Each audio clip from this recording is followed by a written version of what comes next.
You're listening to The Last Straw, the show about reclamation, reinvention, and momentum, hosted by executive leadership and reinvention strategist, Kristi Straw. Hello, everybody, and welcome back to The Last Straw podcast, the most potent 20 minutes of your week.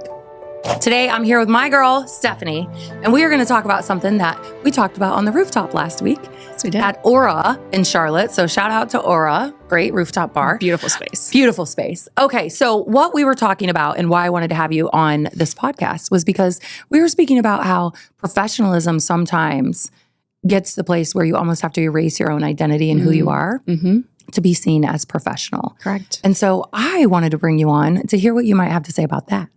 Thanks for having me on. I'm excited to talk about it. Yes. All right. So tell us who you are. Yes. Everybody, this is Stephanie, and tell us why you're a badass and why you're here. Cheers. This is the last straw. We get into it real fast. I mean, the first time I met Kristi was at a Pinnacle dinner where she announced I had to give my big ass ask to an entire table. And I was like, God, shoot me now. I don't know these people and I have to make this big statement. Do it. I couldn't even make it to myself, let alone to others. So that's just putting it out there, right? We love it out there. Yes. Anyway, great to be on the show. Stephanie Reis, based here in Charlotte. Love it here in Charlotte. My career's always been in tech.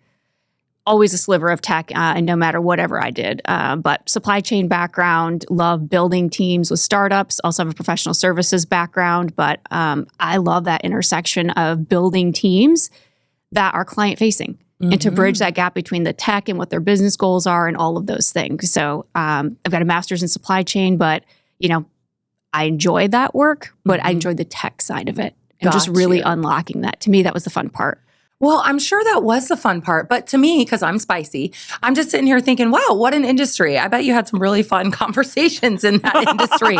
Is what my whole background is obviously in banking and wealth management. Right. And so I'm used to being the first and the only and the different. And so I'm kind of hearing that from you too, I think. I mean, you have a 20, 30-something-year-old female coming into your truck cab as a trucker trying to tell you how to use your technology and how to do your job because now they're going to be tracing where you drive your truck. Yeah, there weren't a lot of women doing that. Or in a warehouse management system trying to show people a person who's had 30 years worth of experience of knowing where the shit is, that now you have to look down at this device and it's going to tell anybody coming in off the street where it is and interrupting like that tribal knowledge and that like bedrock of information that they had. So yes, I was usually one of the only females in that, but also fairly young doing that work. Yes. But I loved it. So how did you get into that work?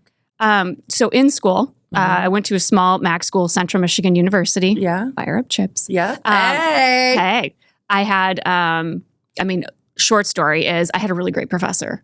I was a marketing major. I was actually a psych major and took a class and was like, I can't do this for the rest of my life. I job shadowed a psychologist in spring break because I was a nerd. And I was like, I can't do this. And decided I wanted to go into business. But wait, why couldn't you do it? What was it? It was boring. It was IO psychology, industrial organizational psychology. And I'm like, we went to an office building, Steelcase in my hometown, big furniture, sexy offices, all the things. And I'm like, I can't do this. Like, I need a faster pace. I got to move. This is not me. Yeah. Plus, I happen to think that most IO psychologists are full of shit. So there's that. And not necessarily, and my husband is a therapist, by the way. So, feel how you feel. Feel how you feel, world. Send me a text. Don't care. All feelings are good. All feelings are good here. But I really do feel like the majority of them are like shit because they continue to talk about creating environments of psychological safety. I have literally been employed by large Fortune 100 banks and financials who employed many a learning and delivery specialist and IO psychologists and all this stuff. And there was zero psychological safety. So I'm just so curious. One, you dodged a bullet because you would have been living a lie. Amen. And two, how did that show up in your work? The psychological safety. Yeah. It was a tough environment. Being an only female, being a young 20-something female walking through a South Dallas warehouse. There were people who carried guns and knives, and the physical presence, right, wasn't necessarily safe. But I had a great team at that time, around me. But some of those environments were beyond hostile. I just can't even Beyond. imagine. I can't even imagine. So tell me how this shaped you and tell me how this has brought you to me today Yeah. and what is just so important.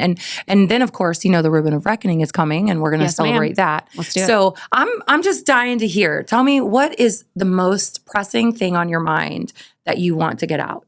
I mean, I think for me, and I don't want to steal from Ribbon of Reckoning because I'm very hyped about that. It was Go ahead and steal because of the environment that you're in, you learn to survive. Yes. Not necessarily thrive and not to be trite about it, but you learn to operate in that. Here's what's expected of you. You're the professional. You do, you go, you get the job done. I've been called a machine, right? Mm-hmm. But that's how I had to operate in that environment. I had to shut it down. I had to execute.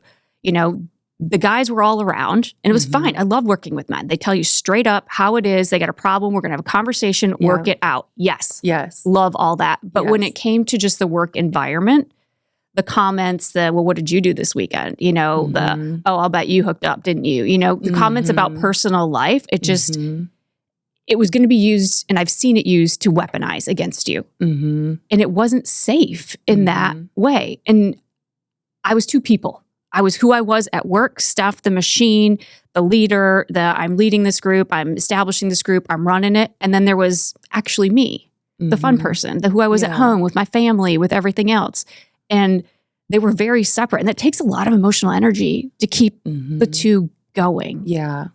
Yeah, I actually call it emotional labor. And most of the time in workplaces, women carry the majority of any emotional labor, right? So that's whether everyone feels welcomed. Is there a sense of belonging? Oh, somebody doesn't look like they have somebody talking to them. Oh, Dickhead just said something he shouldn't have said to Susie. Let me go fix that. Yeah. There's a lot of emotional labor. Very much. Associated with this. And it's uncompensated labor. And so when I go in and I talk and I do private advisory for CEO groups and executive teams, I say there's actually a line item associated with the cost of that. There's a line item associated with the cost of that. And I start making them put it in the budget. And they're like, oh, don't even know what to think. And so you're moving and shaking and doing new things and making new opportunities in the world. So I definitely want to hear about that. And I want to hear, what was the changing point for you? What was your ribbon of reckoning? Now, everybody knows on this show, when we do the ribbon of reckoning, we ding this gong from Kansas City. We are calling it our Kansas City gong, okay? And it worked the first time. Usually I miss it and I clang the wood. But that's anyway. like me trying to golf. That's her trying to golf. That's me talking in this microphone, apparently.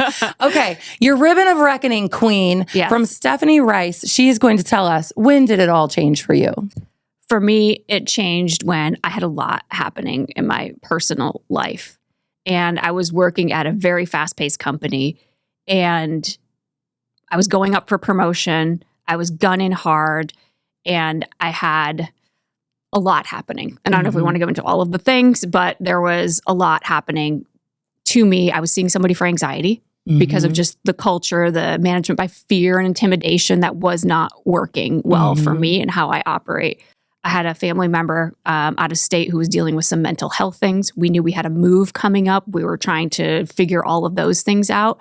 And I thought I was doing a really damn good job of keeping the two separate because that's what I do. You got the personal and then you're the machine at work. And I remember my boss saying to me one day, we were sitting down and we were talking about promotion and he's like, promotion? He's like, you act like you don't even want to be here. And I'm like, what do you mean? What are you talking about? I have a team. I lead. I come in. I'm crushing it. My numbers are great. My net retained revenue is awesome. Our renewal percentages are great. All the metrics. And he's like, you look like you don't even want to be here. And I'm like, I have a lot going on, but I thought I was doing a great job of keeping the two separate. Clearly, I wasn't. And do you believe that? Do you believe that you weren't doing a good job? I wasn't doing a good job of hiding what was going on. I wasn't doing a great job of being the machine, and it was bleeding over. Well, how fucking terrible of you to think that you should be able to live your life without being a machine. And have emotions and have things outside of work that are affecting you and family members you care about. I get you at the time, I was married, but I don't have children. Well, you don't have kids you don't know. Okay. Wow. Sure, I don't have a life at home because I don't have children. Mhm. Okay, well, I have a Yeah. stepson, I have a dog, I have family members who See, and you then know? here we have to move into proving why Right. our time Right. away from work is our time, Is or we also have a full important and personal valuable. life. Yes, ma'am. Exactly. Yeah. So, ribbon of reckoning for you being like, listen, I have other things going on. I've been separating this for God knows how many months. It's still not enough. And then what? I thought I was doing it really well. And I said to him, I was like, why didn't you say something to me? I mean, I meet with this man. It was a smaller company. Like we saw each other work across from each other every single day. There were so many opportunities to say something. I was like, why didn't you say anything? And he just looked bewildered. I was like, why didn't you come to me as a person? Why didn't you care about me as a person to say something? Because there's a lot going on. And it was just like, well, I need no answer for it. Zero answer for that. Yeah, it's the humanity piece. It This is is. what I worry about with AI, right? And of course, AI is a beautiful, wonderful thing. What I worry about is people can't even have a conversation. And now we're introducing agents and other things that are going to further take away the human communication component of leadership and work. And it only becomes even more critical that we can have the conversation. And he clearly wasn't even equipped to do that. Was It not never equipped, occurred to did him not to be care. curious. Didn't care. I mean, I've been to this man's house. I've met his wife. I've met his children. He lived in the same neighborhood as me. Like all of those things. That to me was the most crushing part of it all is you saw this, you saw something was going on and made the decision to not do anything about it. Because in my mind, I was good.